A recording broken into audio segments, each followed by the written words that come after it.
SpaceX's latest Starship test flight ended in failure, marking the second consecutive mishap for the company's Mars-bound rocket program.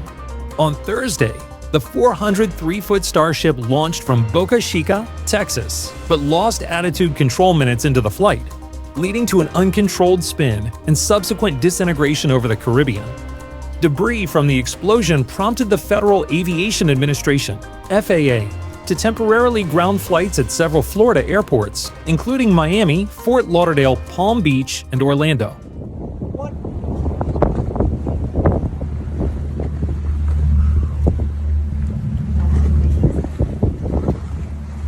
I just saw that Starship blew up. There it is.